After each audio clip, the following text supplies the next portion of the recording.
environmental justice concerns to begin to address complex issues in the communities. And then what really, I think, catapulted this effort forward was our participation in the EPA's Region 4 Environmental Justice Academy, which definitely provided the training, the opportunities, the networking to be able to really holistically address some of the concerns in our communities. And I appreciate the opportunities to participate in all three of those programs. The work that I do in LAMC has led me to graduate from a master's program at the College of Charleston. It's a long title. It's called the Community Planning, Policy, and Design program. But basically, it's an urban designer, basically. I mean, it's a fancy word to say you're a community planner. So I recently graduated this past May from that program. So that allows me to be able to talk the language of planners, of local decision makers that are in zoning, and be able to understand the theory behind why they're making certain decisions and planning kind of strategies that they are making. My hopes is with all that, with all the training that I've been privileged to participate in, is to be able to look at land use policy. That is definitely my area of interest. The intersection of land use decisions, health, and the inequities that come about from poor land use decisions. That is definitely an area of interest of mine. Thank you, Omar. It looks like we have the right people on the panel, and I know we have the right people in the room. So let's get started. And I invite questions from the audience, write them in the chat, and we will set aside time to address those. And for the panelists, please, it is not formal. It's jump in where you feel like you have something important that you'd like to say, or maybe it's not important. I don't know if you feel the need to say something. So last year was the 50th anniversary, as we all know, of the National Environmental Protection Act. And actually, as an aside, Bernice Miller-Travis wrote a wonderful article for Environmental Law Institute, and I wrote a sidebar about NEPA and where it needs to go and where it is. So it's sort of like is fitting as about what we're talking about today. It follows that same sort of trajectory. So I've already talked about some of the requirements for NEPA. Requires federal agencies to assess the environmental effects of their proposed actions prior to making decisions. So my questions, I guess, three questions. I'll ask them at the same together, and you can answer them how you like. How would you describe the effect that NEPA has had since its introduction? And in that answer, what benefits has it produced, and what does it leave to be desired? So what's been done that's good, and what needs to be done? And Suzi, we're going to start with you. Great. And also give me a little warning when I've got to my 2 minutes, right? Because that's what I just tried. It's hard to get a lot of us into this time period. I guess given the decades of experience with NEPA, I can say that I think it's one of the most potentially powerful statutes with its limitations. And it still remains crucial, not just to the environment, but to the human environment. And that we really need to look at where it's been hamstrung across administrations politically, where it can be liberated now under this administration. But also, I think what's really important is to think about how it's being underutilized. And a constant theme of what I'm saying is with respect to basic needs and safety to some of the non-controversial projects, but more of the transactional areas. So I'll talk a little bit more about that. So I think what's really important to ground the discussion is recognizing that NEPA and EJ share the same DNA. The presidential memorandum accompanying the executive order on environmental justice specifically called out NEPA as an opportunity to have enforceable authority to achieve environmental justice. And that's a really powerful opportunity. So I think we do have the framework. I think that we've not achieved its full potential, again, because of its implementation across different departments. And a point that I also want to come back to during this conversation is with the work we did under the IWG, under Promising Practices for EJ Methodologies and NEPA Reviews, where we had 17 departments sign off on saying that they believe that a NEPA analysis should be done. And we identified 9 different components, from meaningful engagement to disproportionately high and adverse impacts to alternatives, the whole suite of NEPA requirements, as a commitment on how to do that. But that's a roadmap, and that's a process that was kind of went into the back of the closet during the last administration, but we have an open door to bring all of that out. And I think that provides a really good architecture to address the issues that we still have where NEPA hasn't met its needs. And then I also think, like I said, the gaps and not looking at the full range of actions, because NEPA applies to construction projects, adoption of federal programs, plans to manage federal lands and resources, federal funding of state, local, and private projects, and then approval of grants, licenses, and so on and so forth. That is an open area for us to really do the deep dive and apply the methods of NEPA and environmental justice analyses to achieve environmental justice. Oh, thank you, Suzi. So you feel like NEPA hasn't been used to its full potential. Right, exactly. Thank you. This is just the beginning of a new world order. Right. What about you, Omar? Thank you, Suzi. Mm-hmm. I mean, Suzi definitely hit on a lot of the concerns that we have. I mean, NEPA allows communities to be able to participate in a decision-making process that impacts them, right? And it allows those voices to inform the decision, right? The framework allows that, right? It doesn't necessarily mean that is the result of the the agency, the permitting agency, or the oversight agency responsible for letting that permit. It doesn't mean that agency taking consideration. Well, they do take in consideration. I should say that they do take in consideration, but it may not weigh heavily, right, on their decision to permit a project or not permit a project. I can say that for us, at least from the community perspective, NEPA falls short because NEPA have never been used successfully to stop a program.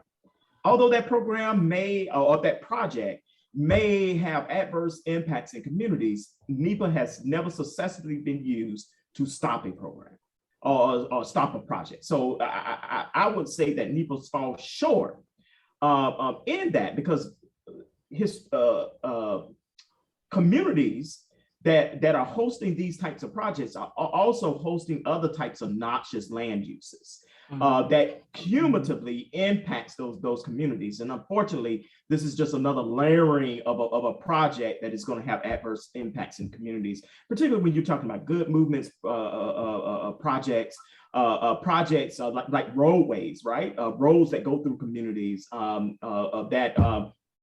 projects like ports and intermodal facilities that require those permits, particularly. Those projects have adverse impacts in communities. And unfortunately, we have tried to use NEPA to stop the port, to stop an intermodal facility. But we recognized early on that NEPA was not going to allow us to stop it, right? To prevent that project from happening. So what does NEPA allow for the community to do? To mitigate. So we use NEPA to mitigate the impact of those projects in our communities. And today we still use those mitigation dollars to improve the quality of life of our residents. So we can see where it falls short, and we can see where it empowers communities. But there is some improvement that needs to be done with NEPA when they need to include cumulative impact assessments, when they need to include health impact assessments, right? Also, we really feel like NEPA should be informed by environmental justice profiles, right? Before a project is even go through the NEPA process, there needs to be an environmental justice profile of the area to determine if that project is a right fit for that area. Right, exactly. Thank you so much, Omar. Anita, you need me to repeat the question, or are you good?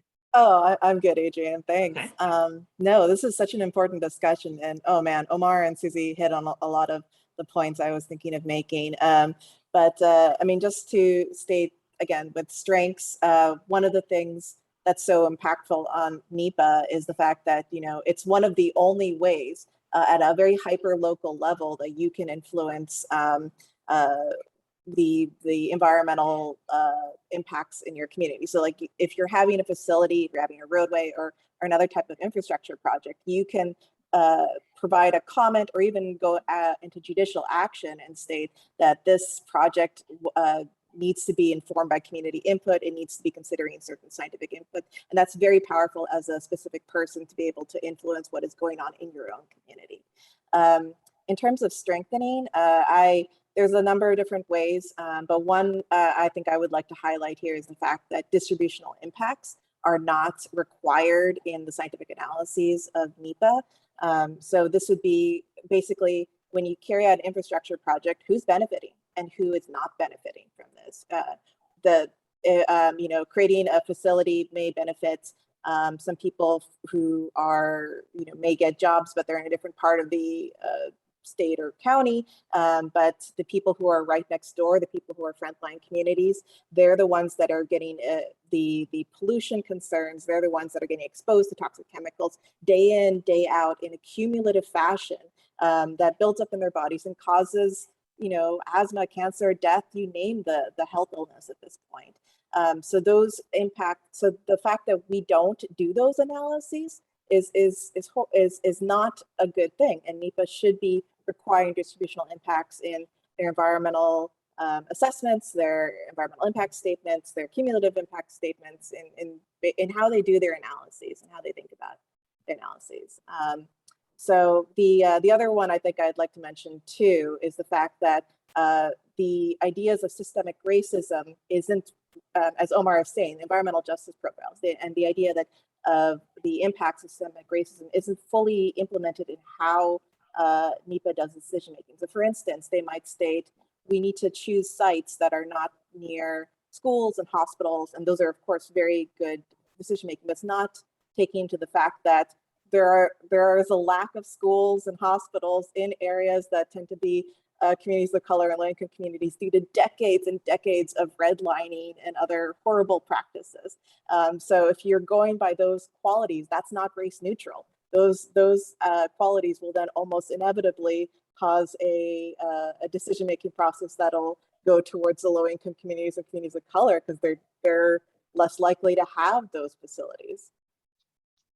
Thank you, Anita. Thank you. Thank you all. I think it's important to point out not only what's working, but what could be working better, you know, so that we can provide opportunity for improvement. So I'm going to, I want to just add in something you probably don't expect, although I mentioned that I was specifically thinking of Suzi or Omar.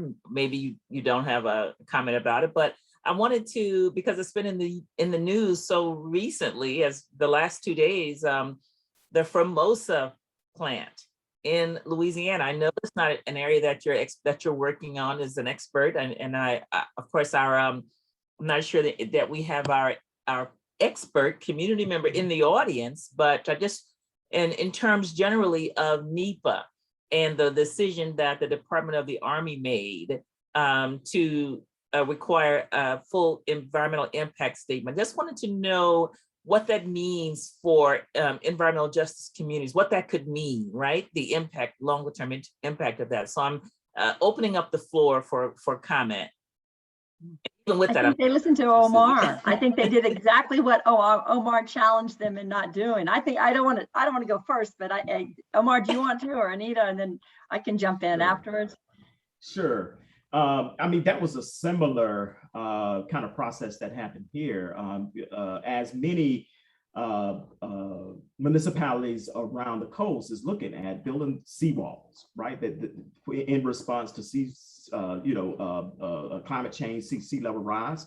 And Charleston is no different than any other coastal city, looking at how can they stop stormwater surge in the city of Charleston. So they are considering to building a seawall And what we were able to do, and initially they were not going to do a full EIS or go through a full NEPA process. They were trying to avoid that at the expense of the community, really. And they only want to do an environmental assessment of the project. And we were able to really demonstrate to them that the communities that are not directly impacted will be involved in the project itself, but is in the project footprint, are environmental justice communities, and their issues and concerns need to be evaluated in a way that allows a full NEPA to be done, which includes an environmental impact statement. And it took a while to convince them and push back, but it took the community really to push back on them to get them to come around and move from just considering an EA to an EIS. I'm pretty sure that was the similar experience for the Formosa plant, where they wanted to shortcut the process and get the process, the plant permitted, and disregard the impacts of the community without having the project evaluated with a full NEPA process that includes the environmental impact statement. But I think NEPA allows the community, right, that to participate in that process, to participate in that local decision making, that forces the agencies to look at their issues and concerns in a holistic way. I'll yield there and allow Suzi and Anita to make any comments they want. Thank you, Omar. Hopefully the decision of at the Formosa plant is going to be impactful for the work you guys are doing down there, as well as in other communities. So opening up the floor for Suzi or Anita. Yeah, I can add in. I have to admit, I was cheering when I saw that the environmental impact statement is going to be required for the Formosa plant. Just to kind of give some context for those who don't know, this is an enormous plastics plant that's it is being suggested to be built in St. James Parish in Louisiana. And this is, again, a community that's mainly Black, that's mainly low income, and they have a clustering of so many industrial facilities in the area. I'm especially thinking of the community groups, Rise St. James, who I've been able to have the pleasure of speaking with some of the organizers, and they talk about, them getting asthma, their kids getting asthma, trying to talk to EPA officials, and a lot of times they're basically having an industry point of view and having those conflicts of interest, and they're just not paying attention or just don't seem to care about the community. And therefore the communities had to create these grassroots organizings to say, our lives matter, and we can't have another facility here just willy-nilly without any type of, without a real equitable process, without a science-based process. So having an environmental impact statement being required will require them to go through like the full rigorous scientific process, and will hopefully show just how inequitable these pollution burdens will be if this plant is built. Mm-hmm. And I would just add in real quickly is that this is a watershed event. Going back to the IWG with our NEPA committee, unfortunately, the Corps was not a participant, even though we had the breadth of participation. And I think that this decision has come out like gangbusters. The law, the applicable law, was actually the Clean Water Act with Section 404, which does invoke the requirement to do an environmental impact statement in collaboration with NEPA, and to have this decision be made, I think hopefully will signal many more opportunities, like I said, to get to Omar's point before. And again, going back to what Anita was saying, is I think it was absolutely the strength of the engagement of the community that was buttressed with the data, which supported the dramatic impact, direct, indirect, and cumulative, on that population. So I think we really should use this as a beacon for continued progress. Yeah. Thank you all. So the next question, I think we sort of agree that NEPA has it means a lot when it comes to environmental justice communities. And so I want to do a quick round robin, yes or no kind of thing, so we can get into the nitty gritty here. So quickly, just do you feel like NEPA protects frontline and fence line communities? Yes or no? And I'll start with you, Omar. Omar's frozen. We'll come back to Omar. Anita. I'm frozen. You were. Are you back? Yes or no? Am I back? Yes. No. I don't. I do not think NEPA protects communities. I think it is a heavy lift on communities to advocate and to really use that law in a way that forces protection, right? And a lot of times it's a burden on communities because it's a burden. It's a huge learning curve to understand NEPA, to understand the process, to even read the EIS and understand the EIS, right?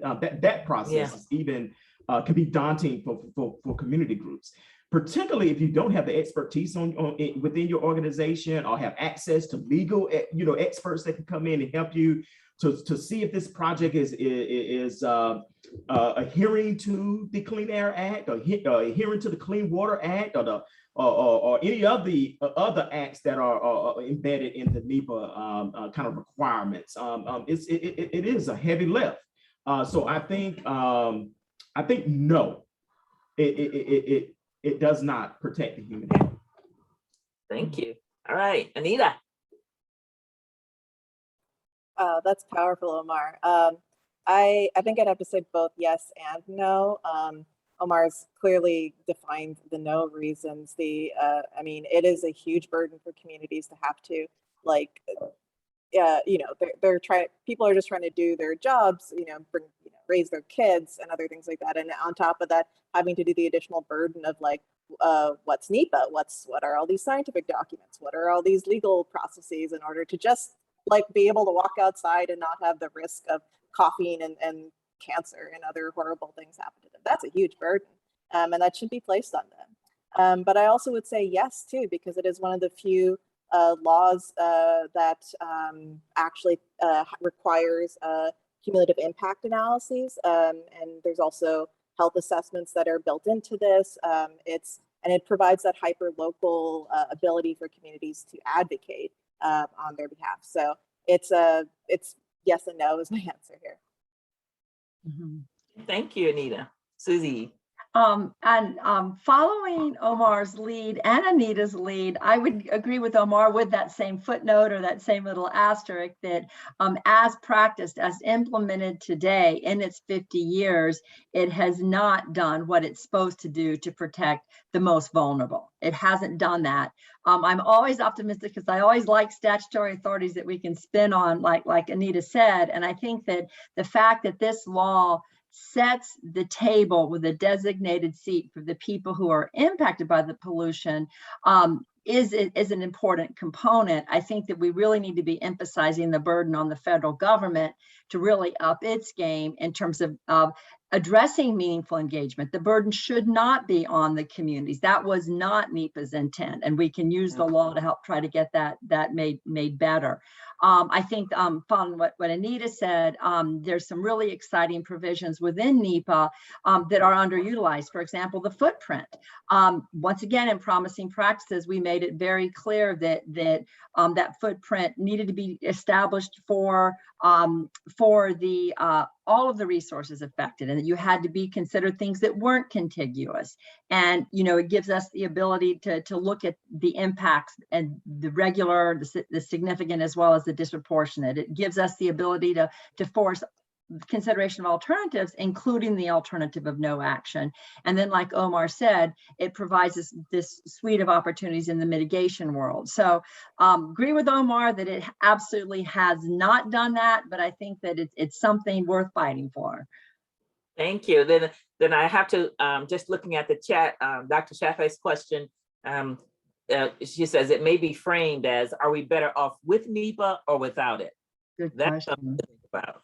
Yeah. But we're not gonna get into that. I think that is a discussion that continues for of the time, but very good. I think it's a very thought-provoking question. So, but I kind of gets, I want to pull up the other question, kind of gets at what Omar pointed out, like, what can communities do to get their voices heard when states and local governments make public participation hard by limiting opportunities for public meetings and comments? And I don't know if this is in relation to the NEJAC meeting last night. I heard it went on till 10:30 p.m. So, as I know, normally at public meetings, community comment are usually at the end. So in my opinion, and nobody asked my opinion, but I think they should think about moving public comment to the middle or to the top, but that's just me. So any suggestions to an answer to this question about how people can participate? You know, one thing I would just quickly offer, and absolutely all my comments are wrapped in how understanding how things haven't worked, but always trying to find ways to make them work. Ironically, COVID has generated some new methods and approaches for reaching those who are most in need. And for example, the Federal Highway Administration has a virtual public involvement program where they're really trying to do creative ways.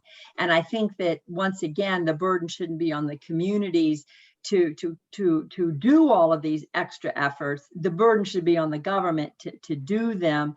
And what the communities can be doing is the crispness of what's not working. And it's a big challenge, but I think that there are some mechanisms that are out there. And, you know, again, relying on food banks as a distribution point to reach people who would be impacted by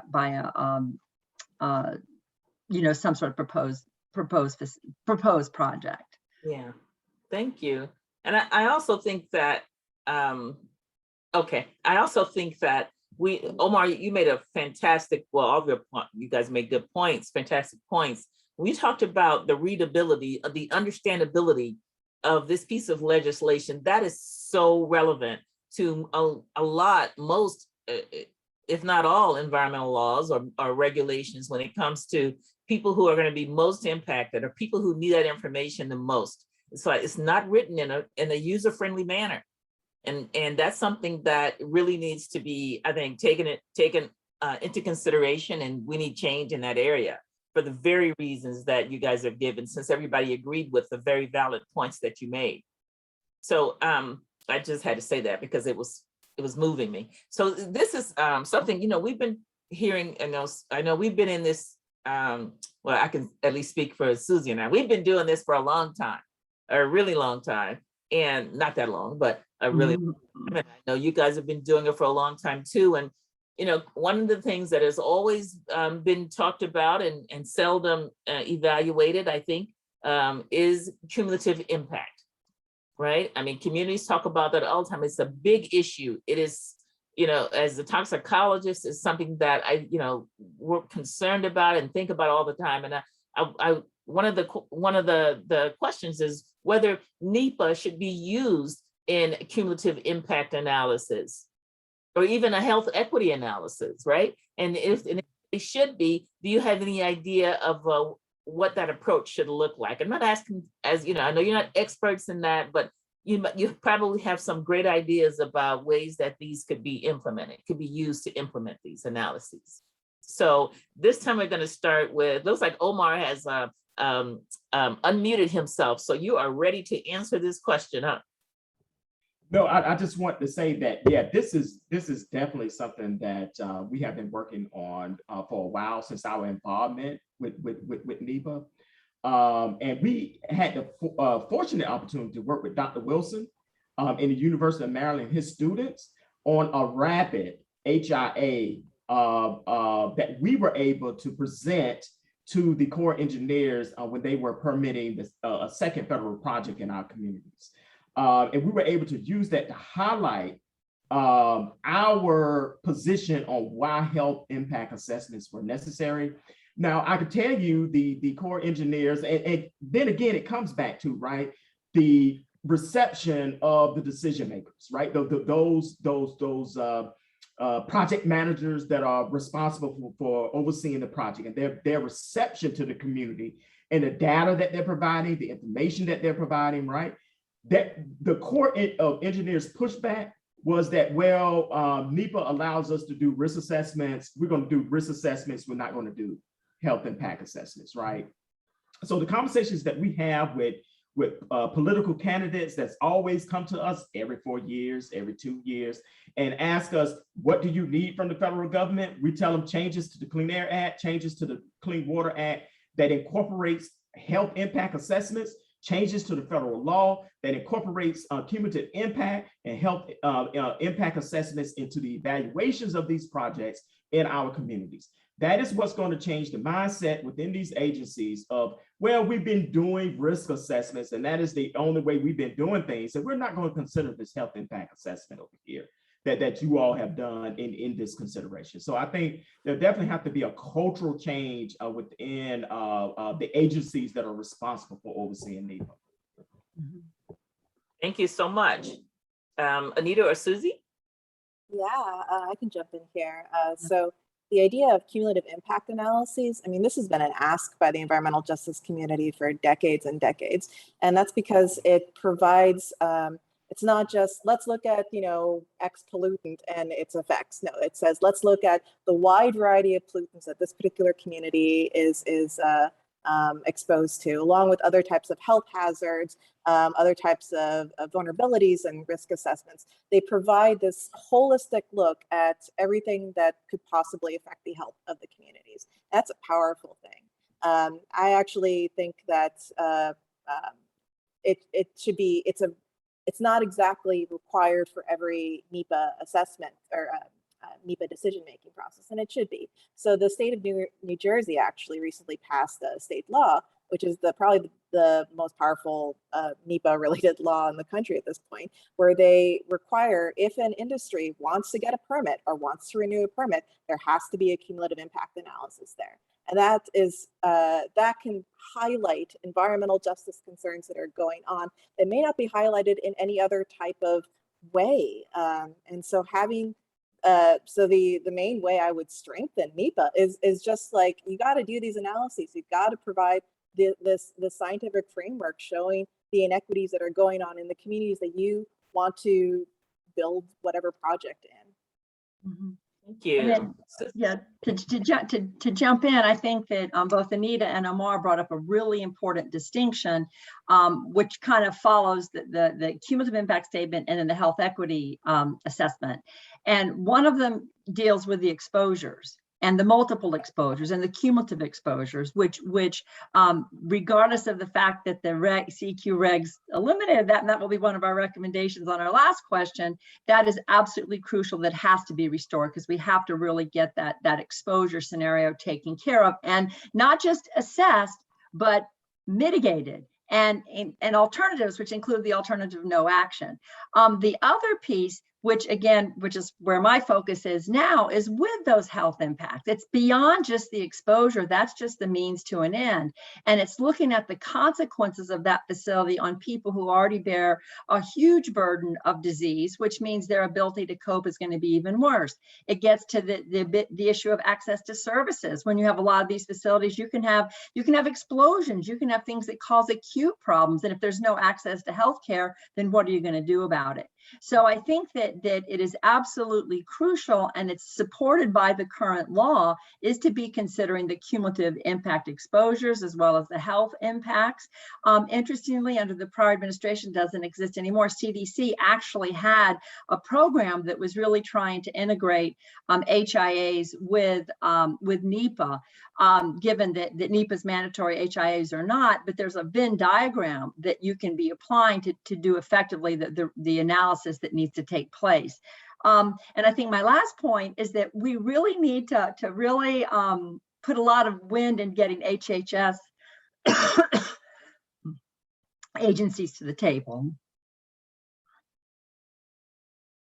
Thank you. Sorry, I have a audience participant down here on the floor, my dog, and she likes attention. So I'm so glad, Suzi, that you mentioned, well, now she's off camera, but when she talked about the last administration, under the Trump administration, there were a lot of changes, not only to NEPA, but in general.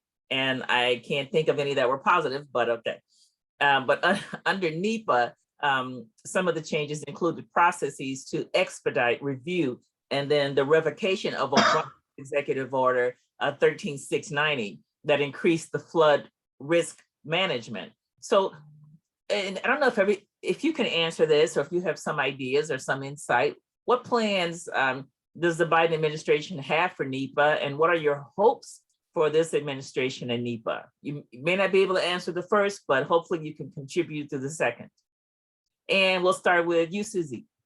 Okay, good. Thank you. You can tell I was suffering a health issue. I started choking when I talked about engaging all of the HHS agencies, including NIH and so on and so forth. I think there's some real crisp options that should be at the top of the list. And one of them would be to reinstate in the CEQ regulations, the cumulative effects analysis. It was taken out. It needs to be put back instantly. And the second part, and this gets to looking at some of the social determinants of health, they changed the definition of the human environment and the human effects, so that the requirement to consider those the intersection between health, cultural, social, mental health, physical health with the environmental impacts was severely restricted. So I think it's crucial that we get those two pieces addressed, along with the ability to have meaningful participation and meaningful engagement. I would also like to see promising practices be codified as a guidance document. Our two prior guidance documents go back to the 1990s. Promising practices was meant to be the resurrection of that, the updating of that. I think we need to see that codified. And again, I think we need to do a much better job of NEPA at looking at the mental health and the behavioral effects and some of those secondary impacts on communities. Thank you, Suzi. Anita? Yeah, Suzi's got excellent points here. So I'll focus in on some of the flooding issue concerns. So the idea, of course, with climate change getting worse and worse every year, we have increased flooding risks that really does kind of intertwine with how NEPA is trying to think about infrastructure and where to build and how to build, right? So one of the analyses that actually we did in response actually to the Trump administration tearing up an Obama era executive order requiring the look at flood related concerns, we looked at Superfund sites around the East Coast and the Gulf Coast, and trying to see, who's living there and which areas are at risk of floods. So what we found was that if you are near a Superfund site, within 5 miles of it, the risk, the number of people of color who are at risk of having that site flooded is about 30 million people of color, and about 5 million low-income households. So the fact is, we not only have these immense climate changes that are occurring, they're of course occurring disproportionately to people of color and low-income communities, and the fact that it's going to be going into areas that are already considered some of the most toxic areas on the planet. Superfund sites are not good places to be near. These are all kind of intertwining with one another, and this cascade of different health effects that can occur as a result of these enormous environmental injustices need to be prominent in CEQ and just the Biden administration approach in general. They need to bring back the flooding, the impacts of flooding as a guidance in NEPA and other CEQ doctrine, and they need to make sure it has an environmental justice component. Thank you, Anita, and thank you, Suzi, for putting the link for promising practices. A very good document, by the way, and I encourage everybody to read it. And the community guide. There's 2 of them. That's right. The newest one is, you talked about it at a meeting. I remember you presented it. Right. Omar. Yes, Anita and Suzi hit on some really good points that I also had written down. But I just want to focus on when we talk about enhancing the access to the NEPA process, right? Even rule decision, changes to rules and access to comments on rulemaking and those kind of things. I think it needs to be enhanced, right? And in order for that to be enhanced, this administration has to be intentional about broadband access, right? Ensuring that all communities have access to broadband, because now we're seeing a lot of community engagement activities starting to happen online. But again, it can be exclusionary because there's some groups that cannot access those processes if everything is, those processes online. So we have to extend the broadband access, particularly in our rural and our urban areas, low wealth communities, so that they have access to broadband to be participatory in the process. Extending the public comment period, right? We all have acknowledged that this process can be very daunting for communities. So that means they're going to need time to understand the document, understand the process, and then to be able to put together comments, right? Be able to put together comments to be able to to share to the permitting agency. Sometimes that's going to require finding legal experts, right? Legal experts that can help them to understand the law, understand if this project was permitted, what other legal remedies do the community have access to that can help them maybe prevent the project from moving forward, or prevent the construction of the project, right? A lot of times those are burdens. Communities, once the project is permitted, communities say, okay, it's permitted, let's go to something else, right? They don't know that there may be legal recourse or other actions that can be taken, even if the permit is let, right? And then Anita did a really good job highlighting this, the need to incorporate climate reality in the analysis of NEPA projects, into the NEPA analysis as well. Getting that back into the analysis is definitely going to be beneficial, because many of these communities are already disproportionate impacted by climate change, but they least contribute to the impacts, the causes of climate change. Thank you, and thank you all.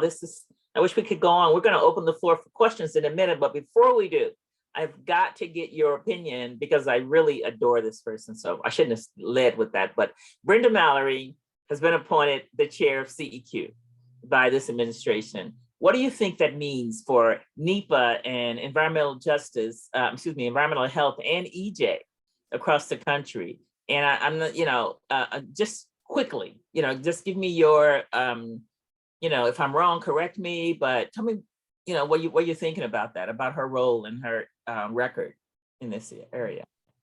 And we're going to start with Anita. I'm honestly excited, but for Brenda Mallory and her work and the Biden administration's work here. I think what's CEQ is trying to do their due diligence here, especially I'm thinking in terms of Justice 40, which is trying to think about 40% of funds related to climate change going to disadvantaged communities. So they're trying to think about literally, like it's not been the idea of environmental justice and equity being major components in how CEQ works these days is a really exciting process, and I think she'll do well. Yeah, that's just my quick take. Okay, thank you. Omar? Yeah, I agree with Anita. I think she brings a wealth of experience and expertise to the process. But I'm coming from a community perspective here, and this is in relation to all federal processes and agencies and just rulemaking in general, policy too.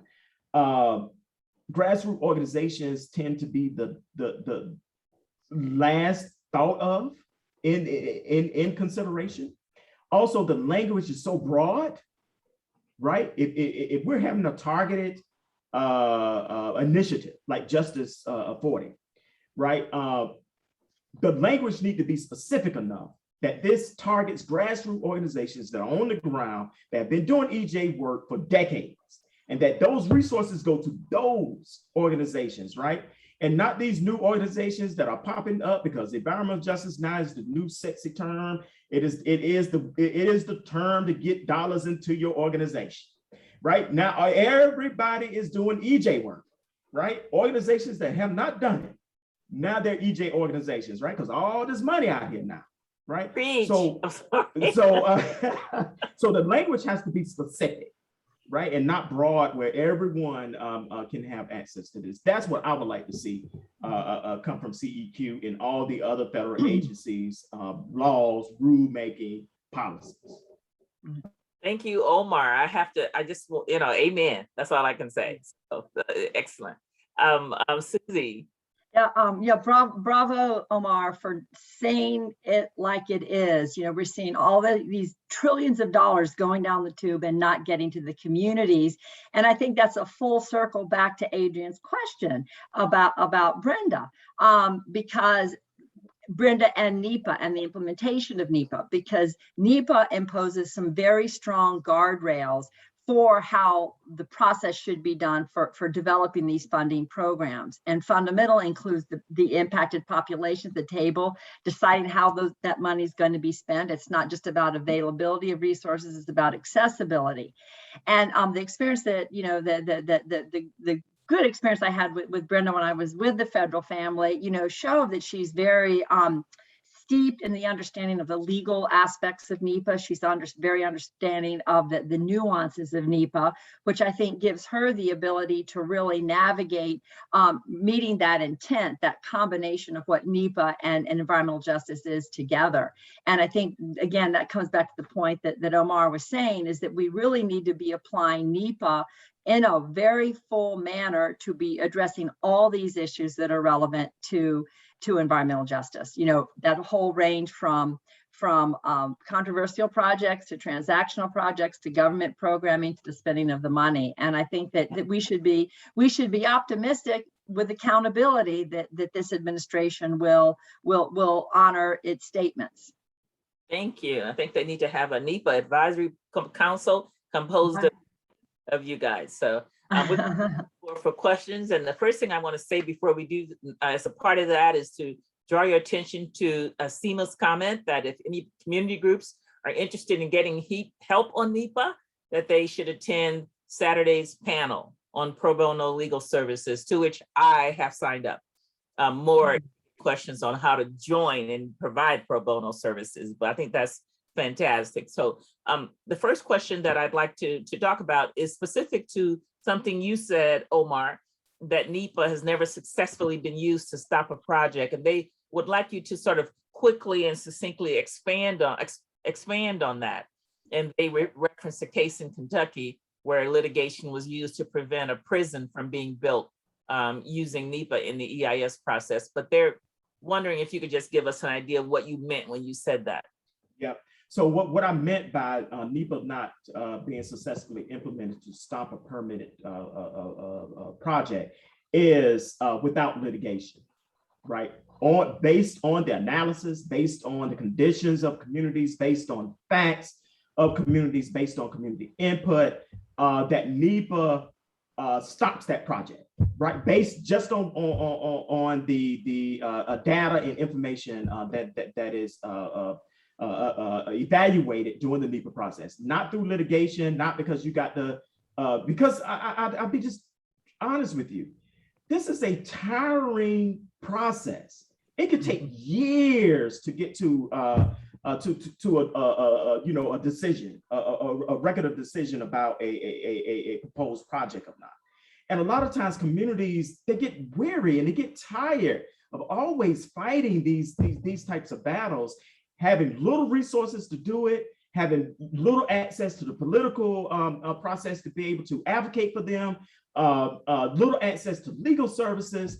And a lot of times, I'll just be quite frank with you, it is hard to get pro bono legal services to come and do this kind of work and do the analysis that are necessary that really highlights the concerns of the community. It is hard. We have been there.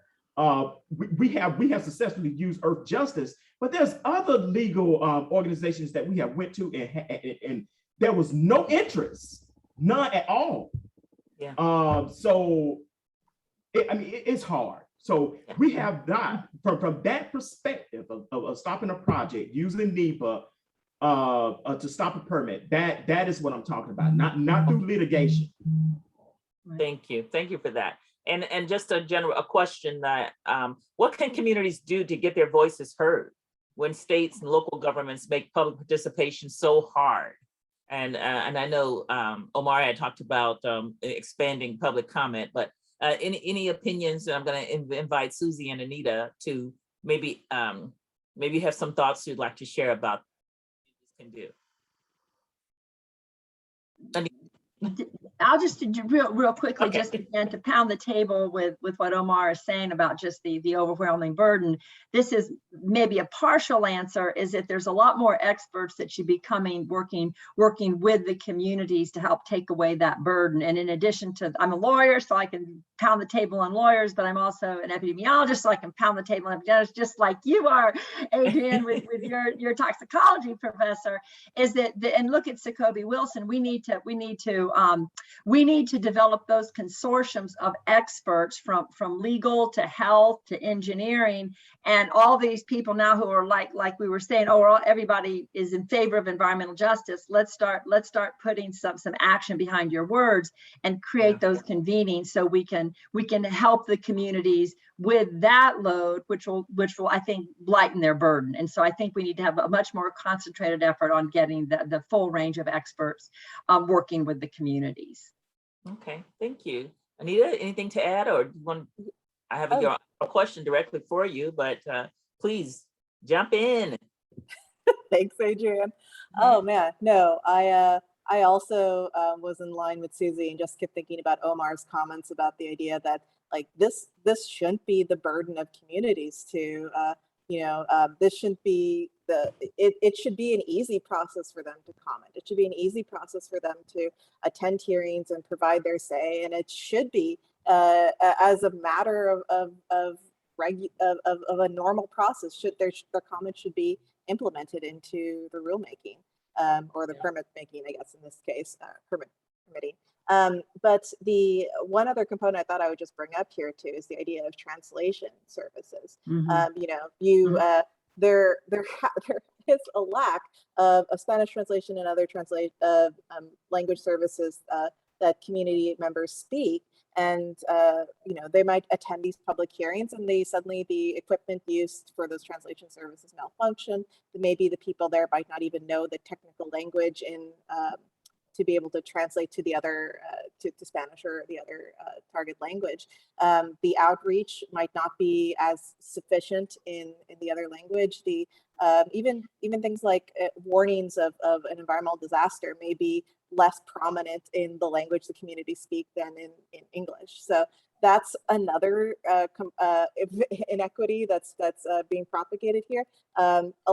Communities should be able to use their own voices to inform the process, and yet if we're literally having a barrier of them not even being able to speak in their own language, then that's just another injustice upon another injustice.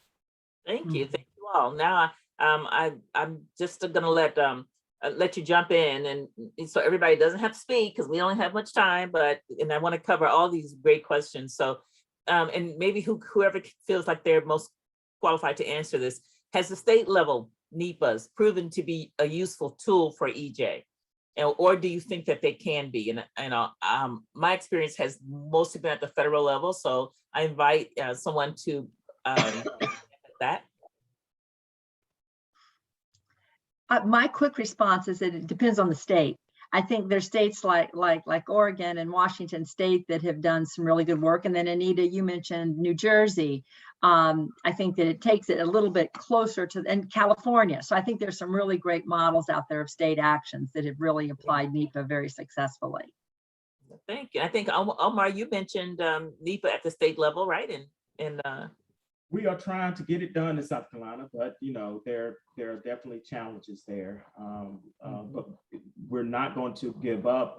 There's a concerted effort to do an environmental justice bill in South Carolina, as well as the environmental bill of rights in the state. So it is definitely some efforts happening there. So I think that the answer to the second question, do you think they can be, is yes, if applied correctly and in a dedicated manner. So that's fantastic. So this one is from a person who reviews contracts for minority and women business inclusion in local government contracts.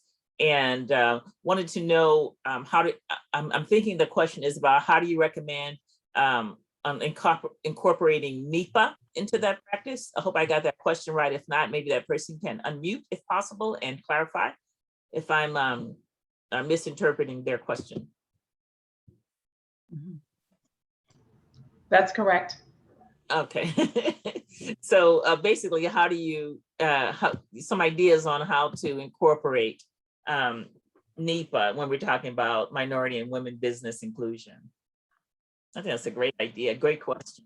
But I think it's very interesting, this whole contracting piece, because when we were trying to get promising practices embedded, the contractors were really desperate for getting some language that they could be putting in their scope of work so they could be authorized to do more of this work. Just following kind of like the chain of authority, what I would do if it's a local government decision, I would work my way back up, probably through state government, maybe to federal government, to see what federal action, because it does have to be a federal action, and see if there is an agency that is the ultimate source of those funds. And if it is the ultimate source of those funds, then I would look and see whether the program that authorized those funds had gone through the NEPA process. And going through the NEPA process includes environmental impact statements, but it could also include environmental assessments, and it could also include categorical exclusions. Environmental justice analyses are required in all three of those types. And so that would be kind of like the stair step to get back to the federal government, see what they've done. And if they haven't done anything, then I would bring out promising practices, because that is a roadmap on how you analyze the different components to get to the how well they were informed in their decision making. Thank you. Anybody? Okay. Anybody else want to have any burning comment? Okay, so I think our time is almost up. So what I would like, what I would ask is that if there's one takeaway for our audience, what would it be if everybody could contribute to that? And because I'm sure somebody's going to say it, and I'll just say ditto. So I'll invite you to start, Anita. One takeaway you would want people to leave here with.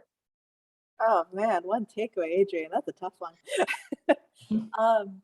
I would state NEPA is one of the strongest environmental laws we have, but oh my God, it really doesn't have an environmental justice impact, at least in a way that can really benefit communities on the ground. So there needs to be that equity focused presented in how NEPA is implemented. And honestly, there probably needs to be a number of safeguards put in place so that like a future Trump administration or another administration can't roll it back. Thank you, Anita. Suzi. Yeah, well, similarly, I would say that we need to use the momentum of this administration with the signed executive orders on racial equity, climate justice, and environmental justice to secure the full application of NEPA, both for the controversial new siting of facilities as well as those transactional pieces, to really promote accountability of all federal agencies and also achieve the whole of government solutions that this president is seeking. So I think that we need to take it as a tool, fix it, make it stronger, make it easier for communities, but really seize the day with NEPA so that it can help bring environmental justice to communities that have been denied that. Thank you, exactly. Omar. Yeah, I would close with that. NEPA is a really good law, powerful law. It has some room for improvement, particularly to make it meet its full potential. Mm-hmm. Thank you. Thank you all so much for participating on this panel, and to the audience for attending. This is a great audience, great questions. And as you see in the chat, the next block of sessions will start at 2:20. I'm going to put a plug in for the session at 3:10. That's on justice, equity, diversity, and inclusion with myself, representatives from Earth Justice, that's Patrice. Leslie Fields from Patrice Sims, Leslie Fields from Sierra Club, and we also have someone from, Andres from the Green 2.0, and I think it's going to be a fantastic session. So not as good as this one, because this is like the best session of the whole week. It's Friday or Saturday. So thank you so much to everybody for participating, and have a great afternoon. Bye-bye. Bye.